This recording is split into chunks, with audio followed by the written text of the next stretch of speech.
Toda a palavra de Deus é autoritativa e regra fundamental para a nossa vida? O que significa dizer que Deus inspirou a Bíblia? O que é preciso? O que é preciso termos para saber lidar com as heresias? Essas são as questões que nós vamos trabalhar neste vídeo que corresponde à aula de número 13 da revista dos adultos da Escola Bíblica Dominical. E ela tem um tema, a lição de hoje, ela traz o tema Perseverando na fé em Cristo. Muito bem, perseverando na fé em Cristo. Qual a diferença de perseverar e persistir? Qual a diferença entre perseverar e persistir? É bem interessante analisar, depois eu vou falar a respeito, tá bom?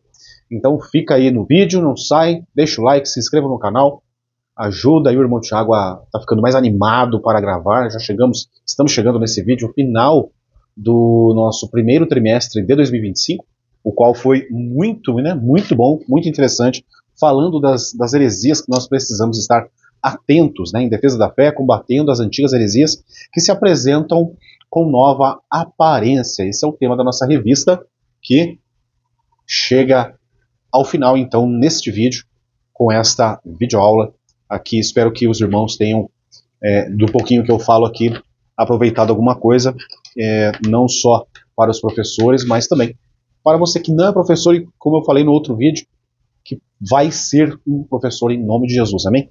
Muito bem, meus irmãos, então, nós vamos falar aqui a respeito da lição de número 13, que leva o tema Perseverando na fé em Cristo. E o primeiro ponto desse vídeo, dessa lição, vem falando, diante das heresias é preciso perseverança. Então fala aqui dos falsos mestres e as dicas de Paulo, quando ele fala para que eles fiquem longe, distante das fábulas ou as genealogias intermináveis, depois também da falsamente chamada ciência, depois fala mais um pouco a respeito dos falsos doutores da lei, da circuncisão, das fábulas judaicas, para que esse homem, esse obreiro, ele esteja distante de coisas que não são relevantes para a obra de Deus. O cristão, o crente, ele precisa entender que o foco dele é falar de Jesus, não é falar de qualquer outra coisa. É claro que ele precisa aprender, ele precisa se inteirar, ele precisa saber muita coisa. É importantíssimo estudar, afinal de contas, você vive nesse mundo e esse mundo tem uma história. Existe a história secular, porém, nós precisamos estar dosados, então, à medida em que vai o tempo e o ministério vai me cobrando da minha pessoa, o que eu sei, o que eu falo, eu preciso estar inteirado com a Bíblia e também com as histórias e a cultura lá fora. Então, por isso que a gente não pode parar de estudar, independente o tema, tá certo? Com certeza, tudo aquilo que você aprende numa faculdade com o intuito de se profissionalizar em alguma área, vai também somar no momento em que você for falar de Jesus. Em algum momento Deus usa a sua vida nesse sentido. E é claro que a maior parte do seu discurso deve ser a palavra de Deus, tratando-se do momento em que você vai pregar, ensinar, dar aula na escola dominical ou até mesmo evangelizar alguém. Amém? Bom, então Paulo ele fala aqui para Timóteo a respeito dos falsos mestres, algo que desde de Jesus já vem falando, alertando seus discípulos a respeito desse assunto, desse pessoal, e eles vão acabar aqui também Paulo falando a respeito dessa turma que quer destruir o evangelho. E na revista, como eu acabei de ler, é algo já desde o começo, é muito antigo, e as pessoas ainda hoje têm essa prática, de querer destruir. Na verdade, não são as pessoas, sim, o inimigo das nossas almas. Meus irmãos, então, o Senhor Jesus, ele advertiu a igreja contra os falsos profetas, em Mateus capítulo 7, do verso 15 ao 20, e os falsos cristos, Mateus capítulo 24, verso 4 e 5. Não vou fazer leitura, coloquei até para fazer, mas como eu já falei bastante, vamos seguir adiante. Os apóstolos nos advertem também contra os falsos apóstolos e falsos mestres. 2 Coríntios capítulo 11, 13 e 14, e depois 2 Pedro capítulo 2, verso 1. Só conferindo aqui se esse é texto da revista. Não é texto da revista, tá? Então, algo que eu coloquei aqui a mais como subsídio aqui para vocês, tá certo? Muito bem. Então, essa perseverança diz respeito à fidelidade do cristão em se manter na fé diante das perseguições e das heresias. Esse é o sentido desse capítulo. A herança espiritual que Timóteo recebeu do lar e o aprendizado apostólico são as Sagradas Letras, 2 Timóteo 3,15, uma expressão bíblica alternativa para escrituras sagradas. O que é isso? As Sagradas Letras, escrituras sagradas, são a mesma coisa. É isso que eu estou colocando aqui no esboço. Então, a Bíblia, né, o único instrumento moral e espiritual estabelecido por Deus para aferir o que? A nossa conduta diante do Criador, da sociedade, da nação e da família, tá certo? Então, a Bíblia, ela vai ser a base para o cristão, para o crente em Jesus, para a igreja de Cristo. Ponto 2 do capítulo 1, a experiência apostólica. Então, a experiência do apóstolo Paulo nas suas viagens são prenúncios dos últimos tempos. Ela apresenta alguma coisa nesse sentido nas epístolas pastorais, principalmente nas duas a Timóteo, pois elas se destacam também pelo seu caráter apologético. Então, são refutações às heresias contra os gnósticos, as fábulas ou as genealogias intermináveis e a ciência. Então, eu coloquei aqui mais alguma coisa anotada a respeito do quê? Que a igreja de Éfeso pode ter sido contaminada pela mesma heresia que ameaçava a igreja de Colossos. O ensino de que para ser aceitável a Deus era necessário que a pessoa descobrisse certos conhecimentos ocultos e adorasse os anjos, Colossenses 2, 8 e 18, pensando que ajudaria em sua salvação. Alguns efésios inventaram histórias míticas baseadas no Antigo Testamento e nas genealogias. Os falsos mestres eram motivados por seus próprios interesses, ao invés de serem motivados pelos interesses de quem? De Cristo. Eles envolveram a igreja em fábulas ou genealogias intermináveis, em questões irrelevantes e controversas, desperdiçando um tempo precioso de que deveria ter sido empregado no estudo da palavra da verdade. Hoje também podemos entrar em discussões fúteis ou irrelevantes, mas tais discussões afastam as pessoas da mensagem de Cristo, que transforma vidas. Eu penso assim: se você está num determinado local, independente de onde esteja, e alguém toca no assunto a respeito da igreja, a respeito de Jesus, e olha, para ser bem sincero, se ninguém te perguntar nada, seja sábio, escute, aguarde o momento certo de falar.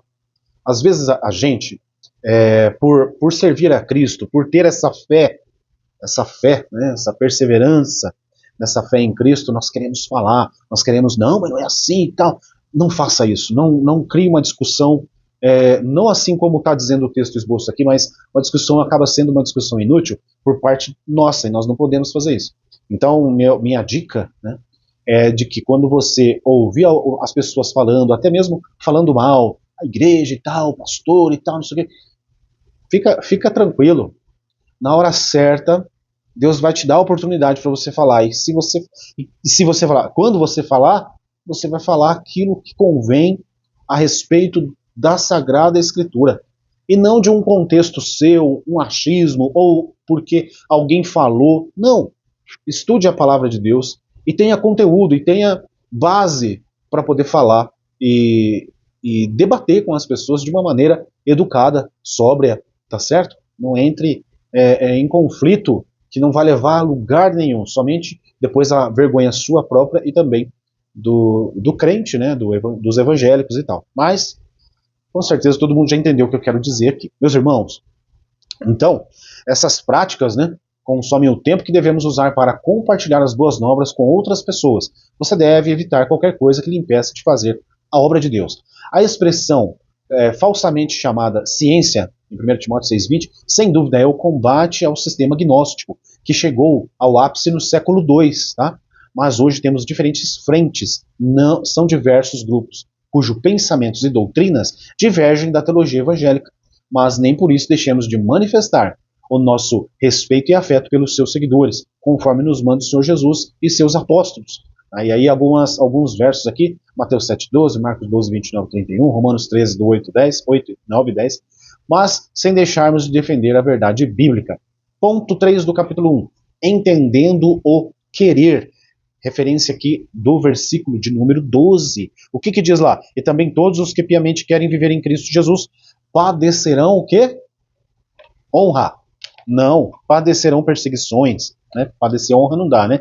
Mas padecerão perseguições. Então, nesse versículo, Paulo diz a Timóteo que os que obedecem a Deus e vivem para Cristo serão perseguidos. Não é talvez vão ser, não, serão perseguidos. Não fique surpreso quando as pessoas lhe entenderem mal, criticarem e até tentarem ferir-lhe por causa daquilo em que você crê e do modo como vive. Não desista, não desista. Continue a viver da maneira que você sabe que um cristão deve viver. Deus é o único a quem você precisa agradar. Amém?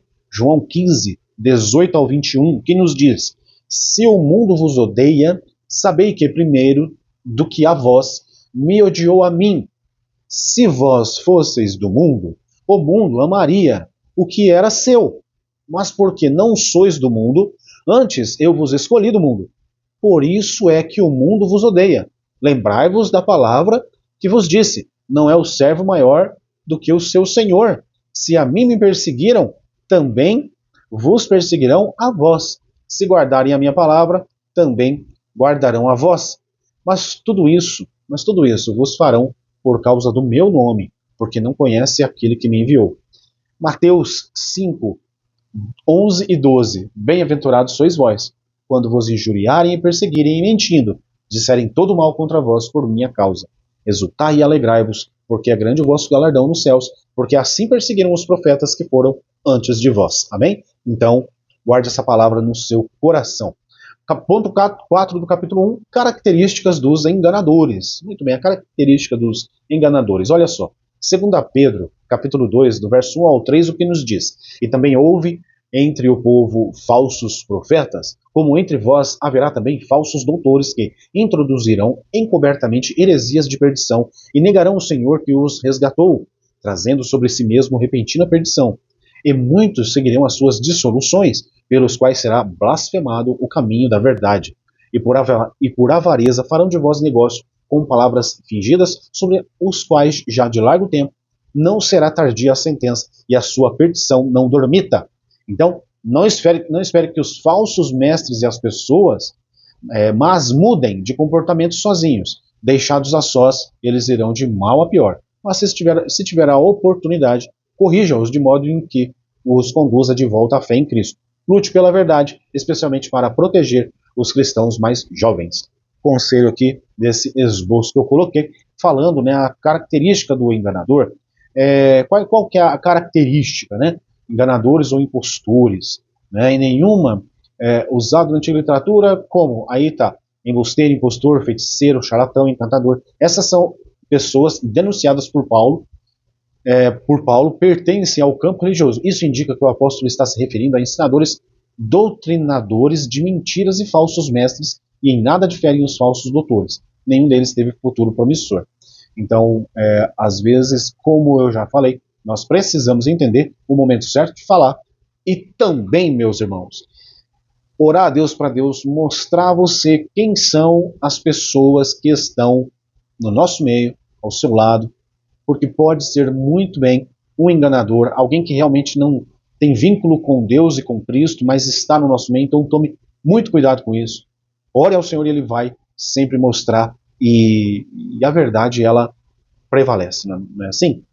Muito bem, capítulo 2, então, aprendendo, sendo inteirado e sabendo. De quem Timóteo aprendeu as Sagradas Letras? De quem que ele aprendeu as Sagradas Letras? Aí, aqui na revista, o contexto vai falar tudo aquilo, né? Que vem da sua mãe, da sua avó, e depois também de quem? Do próprio apóstolo Paulo, não é verdade?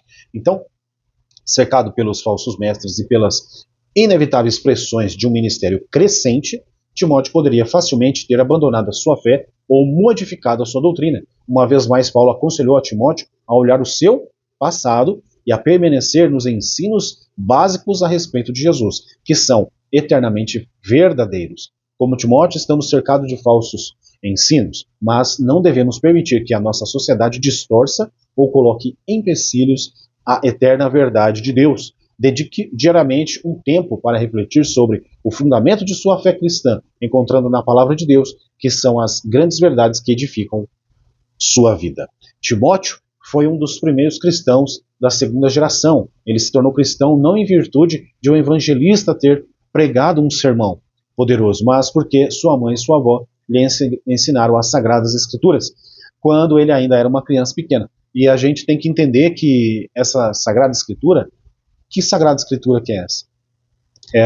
Já falei aqui em alguns vídeos, é justamente o Antigo Testamento que nós temos, que para o judeu, né, a Torá, os profetas, os livros poéticos, não é isso?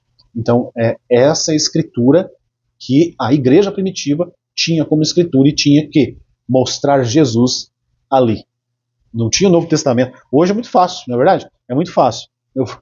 Muito fácil pregar. Não, não é fácil pregar. Né? Não é fácil pregar, tá certo? Fui pregar outro dia, meu Deus. Hoje a gente pega a Bíblia, tá prontinho, irmão. Tá prontinho aqui, ó. Coisa chique, linda demais aqui, compacta, né? Olha só que Bíblia bonita. Aliás, eu faço capa, tá? Quem quiser uma capa bonita, fala comigo. Bom, então hoje está tudo muito fácil. Tem o Evangelho aqui na mão, né, os 27 livros, temos esboços, temos mapas, temos tudo na mão. E olha, era para a gente ser assim uma qualidade de crente excepcional, dominadores da palavra de Deus. Porque veja a riqueza que nós temos. Imagina, claro que é fictício isso, mas voltar no tempo, né? E mostrar para eles, olha, o que virou toda a história que vocês estão vivendo hoje. Já pensou? Eles olharam, o quê? Vocês têm isso para falar de Jesus? Nós temos que pegar aqui pergaminhos, né? Rolos e rolos para mostrar, para abrir, para ver, enfim. Então, a gente precisava ser melhor do que somos, tá certo? E até uma questão para mim também, mais para mim ainda, né? Que estou aqui querendo fazer canal no YouTube ensinando vocês. Deixa o like aí, se inscreve no canal. Amém? Amém ou não amém? Se inscreva. É só um clique para você, ajuda muito o canal. O YouTube vai recomendar esse vídeo a mais pessoas. Então, valoriza, né, o trabalho do irmão Tiago aqui, amém? Meus irmãos, ponto 2, capítulo 2, permaneceram firme nas sagradas letras. Então, Timóteo ele é exortado a permanecer firme naquilo que aprendeu. Deuteronômio, capítulo 6 e o verso 7. E as ensinarás a teus filhos, e delas falarás assentado à tua casa, e andando pelo caminho, e deitando-te e levantando-te. Provérbios 22, capítulo 22, verso 6. Educa a criança no caminho em que deve andar, e até quando envelhecer, não se desviará dele.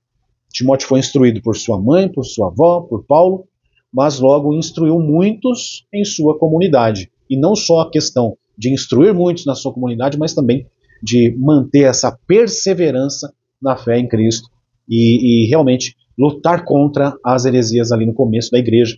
O ensino cristão deve começar em casa, e aqui é bem interessante, né? No lar, a igreja, por meio da escola bíblica dominical, apoia e complementa essa formação.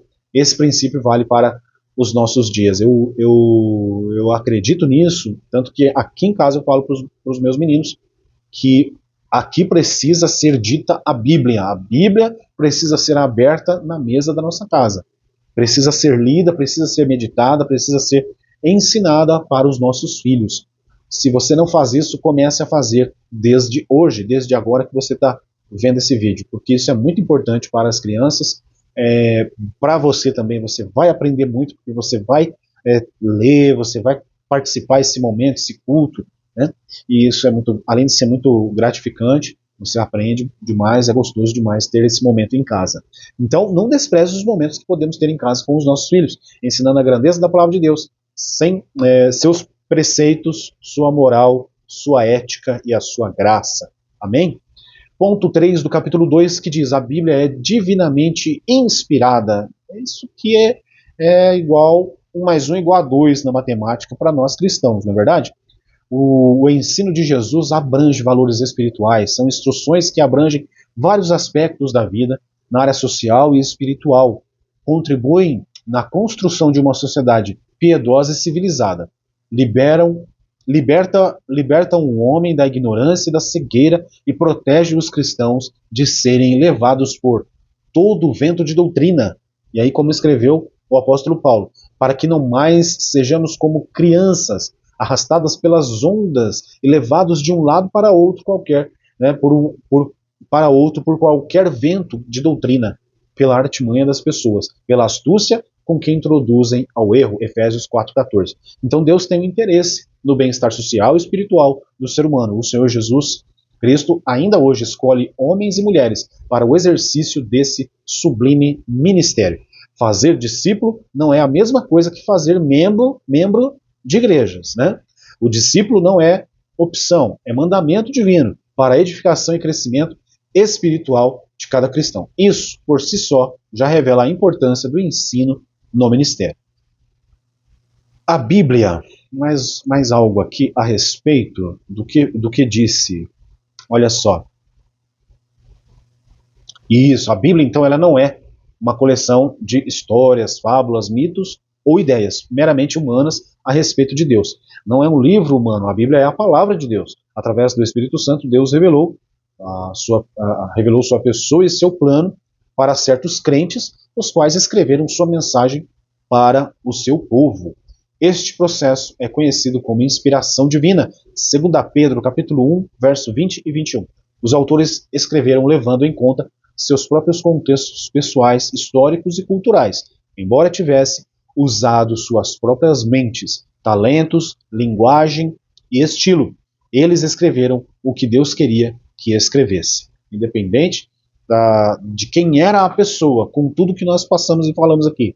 A questão contexto pessoal, cultural, Deus usou cada um deles e nós entendemos que a palavra de Deus é a palavra inspirada pelo Senhor. Tendo as Escrituras como o fundamento, é o capítulo 3, e o primeiro ponto vem falar da autoridade apostólica. Como a autoridade apostólica é manifestada? Os apóstolos tinham autoridade para ensinar, pregar e estabelecer a igreja. Possuíam autoridade espiritual para realizar milagres, curas e sinais. Exerciam influência espiritual e liderança sobre a igreja. Criaram os fundamentos doutrinários da igreja, como evidenciado pelo Concílio de Jerusalém. Como a autoridade apostólica é legitimada, a autoridade dos apóstolos é legitimada pela comissão direta que Jesus Cristo lhes deu. Essa comissão é mais explícita na grande comissão, registrada em Mateus capítulo 28, do verso 18 ao 20. E o livro de Atos fornece inúmeras instâncias que demonstram a autoridade dos apóstolos. Aqui, autoridade apostólica, falando então a respeito do que é, o que não é, né? E nós precisamos entender. Paulo, quando ele começa, Atos capítulo 13, quando Paulo ele vai, eles estão em um momento, deixa eu abrir aqui para ler, eu acho que é interessante falar a respeito disso. Atos capítulo 13, e na igreja que estava em Antioquia, havia, deixa eu pôr para cá o texto, aqui na segunda tela, havia alguns profetas e doutores, a saber, Bernabé e Simeão, chamado Níger, Lúcio Nereu e Manaém, que foram criados com Herodes o tetrarca, e Saulo, e servindo eles ao Senhor e jejuando, disse o Espírito Santo, apartai-me a Barnabé e a Saulo para a obra que os tenho chamado. Então, jejuando e orando e pondo sobre eles as mãos, os despediram. Nesse momento aqui, quando Paulo sai para a sua primeira viagem missionária, Deus direciona esse trabalho, o Espírito Santo direciona esse trabalho, e eles vão então em sentido à primeira viagem, né, em muitos lugares ali na Ásia, enfim. E depois de um tempo, Paulo tem que voltar nesses lugares, depois por mais uma vez. E depois o que acontece? Ficam então estabelecidos os pastores em cada localidade onde Paulo conseguiu ali abrir uma igreja, né, montar uma igreja na casa de alguém, como é feito hoje praticamente. Isso foi feito. E eu acho uma coisa interessante a respeito disso, sempre que eu falo a respeito desse momento onde nós vemos os primeiros cristãos ali do primeiro século abrindo igrejas, né, montando, eles tinham uma ousadia que eu e você não teríamos, de ir na sinagoga e falar de Jesus, né? É claro que aqui, Paulo, nós estamos falando para o povo gentil, né, para nós, mas em muito nós vemos também essa ousadia dos apóstolos, eles falando na sinagoga. Aí depois de um certo tempo foi feito, então, teve essa ideia, e é claro que veio de Deus, de fazer o lugar, né, onde ficaria somente os crentes ali reunidos e não querer pregar na sinagoga lá para os judeus, né? É bem interessante. Mas enfim, a autoridade apostólica me remete a isso, porque Paulo ele teve que provar a sua autoridade apostólica, ele teve que mostrar quem ele era e escreveu isso em cartas. Me parece que é Gálatas, né? Gálatas capítulo 1. Eu não sei, minha cabeça não, minha memória não está mais a mesma. Acho que é Gálatas capítulo 1. Eu não vou ficar falando isso porque não está no esboço, mas enfim. Ponto 2 do capítulo 3, já estamos caminhando para o final. A abrangência. Então, em muitas passagens do Novo Testamento, o termo escritura, ou no plural, escrituras, se referem ao Antigo Testamento e algumas dezenas de vezes. E isso é texto da revista que eu estou lendo. O que eu gostaria de comentar com vocês é aqui. A Bíblia inteira é a palavra inspirada de Deus. Por ser inspirada e fidedigna, devemos lê-la e praticá-la na nossa vida. A Bíblia é o nosso padrão para testar tudo o que é declarado como sendo verdade. É a proteção contra os falsos ensinos e a fonte da direção para o nosso modo de viver. É a única fonte de conhecimento sobre como podemos ser salvos. Deus quer lhe mostrar o que é verdadeiro e lhe capacitar a viver para ele. Mais ainda no meu esboço, eu coloquei: em nosso zelo pela verdade da Escritura, nunca devemos esquecer seu propósito, nos equipar para fazer o bem. Não devemos estudar a palavra de Deus simplesmente para ampliar nosso conhecimento ou para nos preparar para vencer discussões. Então a revista quer nos passar a ideia e a importância que o Antigo Testamento tem o mesmo valor do Novo Testamento para a nossa fé.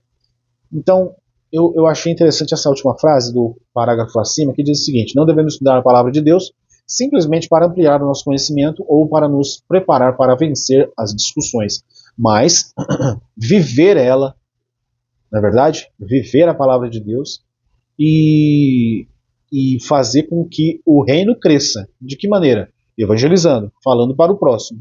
De que maneira? De diversas maneiras. Talvez você evangelize sem saber, sem dar uma palavra sequer, simplesmente sendo crente nas suas atitudes, no seu modo de falar, no seu modo de expressar, no seu modo de olhar, tá certo? Então são diversas maneiras. Muito bem. Antigo Testamento. O que a gente tem no Antigo Testamento? Temos o início das coisas, o início do homem, o início do pecado. Quem inventou o pecado? Você não esqueceu não, né? Se você puder comentar quem inventou o pecado. O início do plano de salvação, o chamamento de homens e mulheres que farão diferença na história, né? Que fizeram diferença na história. O Antigo Testamento ele começa com o livro de Gênesis e termina com o livro de Malaquias. Foi escrito desde Moisés, cerca de 400 anos antes de Cristo, e retrata 1000 anos de história das ações de Deus. Gira em torno de um povo, os judeus, era a Bíblia usada por Jesus e pelos apóstolos, fala da vinda do Messias, do começo ao fim, e tem o antítipo de Cristo, né? Que é a sombra daquilo que viria no Novo, nós temos no Antigo Testamento, e no Novo Testamento nós temos o cumprimento de tudo aquilo que foi proposto no Antigo, então fazendo o antítipo e o tipo. E o Novo Testamento, como estamos falando da palavra de Deus, vai do Evangelho segundo Mateus até Apocalipse, foi escrito entre os anos 50 e 100, focado na vida terrena de Cristo e seus ensinamentos e desenvolvimento da igreja primitiva, fala principalmente do homem Jesus, o Senhor Jesus, fala do amor de Deus e a conclusão do seu plano. Deixa registrada a doutrina para a igreja seguir adiante e expõe para nós a instrução das coisas que ainda vão acontecer. Essa é a palavra de Deus, o resumo do que é a Bíblia, né? Então a palavra testamento, olha só, a palavra testamento não deve ser compreendida como o documento que expressa a última vontade, mas como aliança ou pacto. Amém? Esse é o sentido da palavra testamento. Então, independente se é a antiga aliança ou o antigo pacto, também é a nova aliança e o novo pacto. O manual de Deus. E aqui nós estamos falando do que mesmo, meus irmãos? Da palavra de Deus, da Bíblia, né? Nós estamos falando aqui, tendo as Escrituras como o fundamento. Então, é a autoridade apostólica. Nós falamos a respeito da autoridade apostólica. Nós falamos a respeito da abrangência da palavra de Deus, e depois nós agora vamos falar no ponto 3, o manual de Deus, que é o manual de Deus. Então aqui eu não coloquei muita coisa, mas são Salmos, número 119, o verso de número 105, nos diz: lâmpada para os meus pés é a tua palavra e luz para o meu caminho. Devemos estudar a Bíblia de forma que venhamos a saber como fazer a obra de Cristo no mundo. Nosso conhecimento da palavra de Deus não será útil, a menos que fortaleça a nossa fé e nos leve a fazer o bem. Quanto tempo você dedica de estudo à palavra de Deus? Leia regularmente para descobrir a verdade de Deus e se tornar confiante em sua vida e em sua fé. Dedique-se a ler a Bíblia inteira, não apenas passagens que você já conhece. Toda a palavra de Deus é autoritativa e regra fundamental para a nossa vida. Meus irmãos, é interessante que o perseverando, né, é o tema da nossa aula de hoje, nesse vídeo, perseverando na fé em Cristo. Eu falei que o perseverar e persistir são diferentes, né? São semelhantes, mas são diferentes. O perseverar é como aquele escalador que ele está escalando um alto monte. Imagine assim um muro, e, né, um paredão. Ele está escalando, ele está sendo perseverante na sua escalada. Ele está usando os materiais, a corda, todo aquele aparato para fazer a escalada. Ele está ali sendo perseverante em subir, em fazer aquilo para chegar em um determinado local. Quando ele chega em um determinado local, o que ele faz? Ele persiste em estar, tá bom? Persistir é estar naquele local. E a perseverança é o caminhar para o local. A gente não entende, a gente não tem aquele verbo que fala aquele verbo, aquela frase. Por que as pessoas persistem no erro? Não é assim? Então, justamente, o persistir é se manter, é ficar ali naquele ponto. Então, é diferente o persistir do perseverar, tá certo?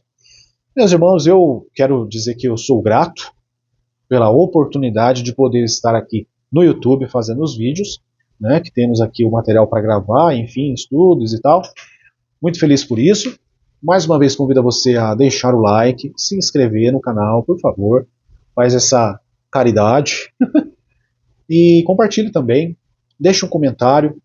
Coloque aqui uma pergunta ou uma dica. Estou aberto a ouvi-los também, tá bom? E próximo trimestre nós vamos ter aqui, eu esqueci de preparar a revista para a gente ver aqui. Não, quer ver? Tá aqui, ó. Vou achar ela aqui rapidinho. É o verbo, né? Nós vamos falar a respeito. E o verbo se fez carne. E é essa a lição do trimestre que vem. Eu ainda não tenho ela aqui no computador, a revista, mas vai ser, assim, uma revista e tanto para a gente estudar. Então nós vamos falar aqui do livro de João, o verbo se tornou carne, o novo nascimento, a adoração, o pão da vida, a verdade que liberta, o bom pastor, a ressurreição, enfim, muita coisa boa para o próximo trimestre. E eu quero e espero você também nos próximos vídeos aqui, tá bom? Deus abençoe a sua vida, deixa o like, se inscreva e até a próxima.